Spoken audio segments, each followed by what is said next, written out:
Hey guys, welcome back to Aspirants। আজকে আমরা past perfect tense নিয়ে আলোচনা করব, কোথায় ইউজ করি, কেন ইউজ করি, কিভাবে ইউজ করি, সমস্ত কিছু ডিসকাশন ইন ডিটেলস করব আজকে। বাট তার আগে একটা কথা বলে দিই, এটা কিন্তু একটু অ্যাডভান্স লেভেলের টেন্স। তো আগের টেন্সের ভিডিওগুলি যদি তোমরা না দেখে থাকো তাহলে আগের টেন্সের ভিডিওগুলি ডেফিনেটলি আগে চেক করো, ভালোভাবে বোঝো, তারপরে পাস্ট পারফেক্ট নিয়ে আলোচনা করো। ওকে, তো পাস্ট পারফেক্ট টেন্স আমরা অ্যাকচুয়ালি ইউজ করি কখন, যখন অতীতে কোনো দুটো ঘটনা ঘটেছিল এবং দুটো ঘটনার মধ্যে কোন ঘটনাটা বেশি আগে ঘটেছিল আর কোন ঘটনাটা একটু কম আগে ঘটেছিল সেটা ভালোভাবে বোঝাতে আমরা পাস্ট পারফেক্ট টেন্স ইউজ করি। যেমন এখানে দেখো, পাস্ট সিম্পল টেন্সের দুটো সেন্টেন্স আমাদের এখানে দেওয়া আছে যে she got good marks in exam and she worked very hard for the exam. দুটো এক্সাম্পলই আমার পাস্ট সিম্পল দেওয়া আছে। সে পরীক্ষায় ভালো নাম্বার পেয়েছিল এবং সে অনেক খেটেছিল। এখন যদি এই দুটো সেন্টেন্সকে আমাকে একটা সেন্টেন্সে নিয়ে আসতে হয়, সেক্ষেত্রে আমাকে ডেফিনেটলি বোঝাতে হবে যে কোনটা আগে হয়েছিল আর কোনটা একটু পরে হয়েছিল। তো যে ঘটনাটা বেশি আগে মানে বেশি অতীতে ঘটেছে সেটাকেই আমরা পাস্ট পারফেক্ট টেন্স দিয়ে ডিনোট করি। দেখে নিই কীভাবে পাস্ট পারফেক্ট টেন্সে আমরা লিখছি। She got good marks in exam because she had worked very hard for the exam. তো she got good marks in exam because she had worked very hard. সে আগে খেটেছিল, তারপরে ভালো মার্কস পেয়েছিল। তাই খাটার ঘটনাটা ভালো মার্কস পাওয়ার আগে ঘটেছে, তাই আমরা এটাকে পাস্ট পারফেক্ট টেন্স দিয়ে ডিনোট করব। যে ঘটনাটা বেশি অতীতে ঘটবে সেটাকে আমরা সবসময় পাস্ট পারফেক্ট টেন্স দিয়ে ডিনোট করব। ফর্মটা দেখে নিই। ফর্মটা হচ্ছে সাবজেক্ট, সাবজেক্টের পরে হ্যাড, মেন ভার্বের পাস্ট পার্টিসিপল ফর্ম। এটা কিন্তু মনে রাখবে, একটা ভার্বের যে তিনটে ফর্ম থাকে, প্রেজেন্ট, পাস্ট আর পাস্ট পার্টিসিপল, এটা কিন্তু 3 নম্বর ফর্মটা ইউজ হবে, পাস্ট পার্টিসিপল প্লাস অবজেক্ট। এবার আমরা অনেকগুলি এক্সাম্পলের মাধ্যমে আরও ভালোভাবে ব্যাপারটা বুঝে নেবো যে পাস্ট পারফেক্ট টেন্স অ্যাকচুয়ালি কোন জায়গায় ইউজ করতে আমরা পারি। Number 1, I was sick because I had eaten too much the previous night. আমি অসুস্থ হয়ে পড়েছিলাম কারণ তার আগের রাত্রে আমি অনেক খেয়ে ফেলেছিলাম। তো আমি অনেক খেয়েছিলাম, এই ঘটনাটা অসুস্থ হওয়ার আগে ঘটেছিল, তাই আমি অসুস্থ হয়ে পড়েছিলাম, তাই জন্য খাওয়াটাকে আমরা পাস্ট পারফেক্ট টেন্স দিয়ে ডিনোট করব। I was sick because I had eaten too much the previous night. When we reached the theatre the movie had started. যখন আমরা থিয়েটার পৌঁছেছিলাম মুভি শুরু হয়ে গিয়েছিল। তো থিয়েটারে পৌঁছাবার আগেই মুভিটি শুরু হয়ে গিয়েছিল, তাই ক্লিয়ারলি কোন কাজটা আগে হয়েছে সেটা বোঝাতে পাস্ট পারফেক্ট টেন্স ইউজ করছি। She stayed up all night because she had received bad news. সে সারা রাত জেগেছিল কারণ কি সে একটা খারাপ খবর পেয়েছিল, তাই খারাপ খবর পাওয়ার ঘটনাটা তার রাত জাগারও আগে ঘটেছিল, তাই এখানে আমরা পাস্ট পারফেক্ট টেন্স ইউজ করলাম। You had studied Italian before you move to Rome. রোমে যাওয়ার আগে তুমি ইটালিয়ান পড়ে নিয়েছিলে। রোমে সে মুভ করেছিল, তার আগেই সে ইটালিয়ান পড়েছিল, তাই জন্য ইটালিয়ান পড়ার ঘটনাটাকে আমরা পাস্ট পারফেক্ট টেন্স দিয়ে এখানে ডিনোট করছি। They lost many of the games because they had not practiced enough. তারা অনেকগুলি খেলা হেরে গিয়েছিল কারণ তারা যথেষ্ট প্র্যাকটিস করেনি। তো খেলা হেরেছিল কেন? প্র্যাকটিস করেনি বলে। তো প্র্যাকটিস না করার ঘটনাটা খেলা হেরে যাওয়ার ঘটনারও আগে ঘটেছিল, তাই জন্য এখানে প্র্যাকটিস করেনি এটাকে আমরা পাস্ট পারফেক্ট টেন্স দিয়ে ডিনোট করছি। They lost many of the games because they had not practiced enough. She had established her company before 2008. সে 2008-এর আগে তার কোম্পানি স্থাপন করেছিল। এখানে একটা জিনিস মাথায় রাখতে হবে যে খালি দুটো সেন্টেন্সের মধ্যে না, যদি তুমি বর্তমানে দাঁড়িয়ে অতীতের একটা সময়েরও আগের ঘটনাকে বলতে চাও সেক্ষেত্রেও তুমি পাস্ট পারফেক্ট টেন্স ইউজ করতে পারো।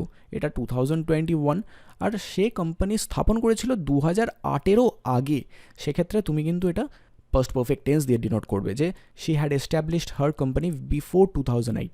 I had fallen asleep before 8 o'clock yesterday. গতকাল 8টার আগেই আমি ঘুমিয়ে পড়েছিলাম। Okay, the plane had left by the time I got to the airport. Airport পৌঁছানোর আগেই প্লেন ছেড়ে চলে গিয়েছিল। তো প্লেন আগে ছেড়ে চলে গিয়েছিল, তারপরে আমি এয়ারপোর্টে গিয়ে পৌঁছেছিলাম, তো সেক্ষেত্রে আমি এখানে পাস্ট পারফেক্ট টেন্স ইউজ করছি।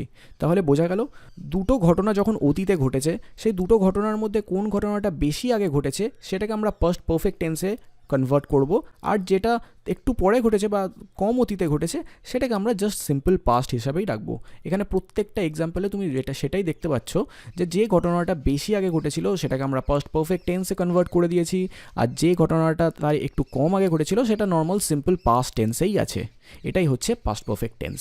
পাস্ট পারফেক্ট টেন্স ফর্ম কী করে করব অলরেডি আমরা দেখে নিয়েছি।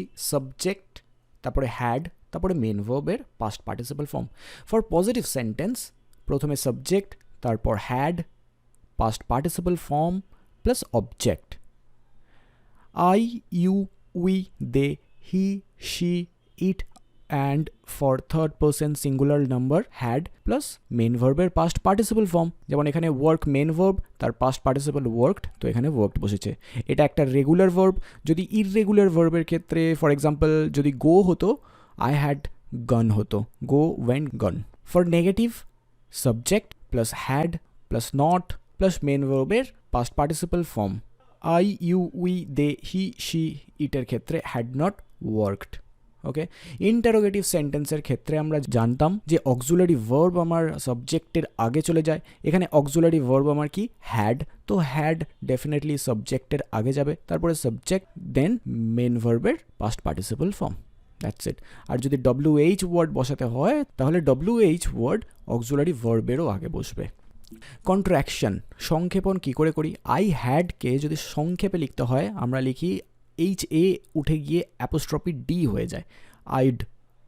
ঠিক আছে, আই এর পরে ডি এর একটা উচ্চারণ থাকে, আইড ওয়ার্কড। ইউ হ্যাড ভিজিটেডকে সংক্ষেপণ করে আমরা লিখি কি ইউড ভিজিটেড। ইউড লাস্টে কিন্তু ডিটার উচ্চারণ আসবে, ইউ ভিজিটেড না, সেটা কিন্তু totally different tense. You'd visited. They had learned, they'd learned. We had seen, we'd seen. He had left, he'd left. She had taught, she'd taught. Okay? I had not এর ক্ষেত্রে কি হবে? hadn't. I had not worked, I hadn't worked. You had not visited, you hadn't visited. They had not learned, they hadn't learned, etc. এবার I apostrophe D, I'd কে আমরা দুভাবে লিখতে পারি। I had done my homework, এটা হচ্ছে আমার past perfect tense, বা আরেকভাবেও লিখতে পারি I would do anything for you. I would এরও contraction I'd হয়। বাট যখন ভার্বটা 3 নম্বর ফর্মে থাকবে, মানে ভার্বের যখন পাস্ট পার্টিসিপল ফর্ম ইউজ হচ্ছে, সেক্ষেত্রে আমাকে বুঝে নিতে হবে যে এখানে ডি মানে আই হ্যাড। ওকে, প্র্যাকটিসের মধ্যে যেগুলো আছে আমি একটা করে দিচ্ছি, ওপরের বাকিগুলো তোমরা নিজে ট্রাই করো এবং কমেন্ট সেকশনে সেগুলো লিখে ফেলো। বিফোর দ্য গেস্ট অ্যারাইভড, মানে গেস্ট আসার আগে উই কি হবে? ক্লিনের পাস্ট পারফেক্ট কি হবে? Yes, had cleaned the house. অর্ডারের পাস্ট পার্টিসিপল ফর্ম কি? Had ordered pizza, had baked cake. তো গেস্ট আসার আগে আমরা ঘর পরিষ্কার করেছিলাম, পিৎজা অর্ডার করেছিলাম এবং কেক বেক করেছিলাম। তো এই তিনটে ঘটনা আমার গেস্ট আসার আগে হয়েছিল, তাই জন্য আমি এখানে পাস্ট পারফেক্ট টেন্স ইউজ করলাম। ওকে, তো বাকি প্র্যাকটিস সেটগুলো তোমরা করো আর কমেন্ট সেকশানে জানাও। আর কোনো যদি কিছু প্রবলেম হয় তাহলে নিচে কমেন্ট সেকশনে সেটাও লিখতে পারো, আমি ডেফিনেটলি অ্যান্সার করে দেবো। Thanks for watching, see you in the next video, by.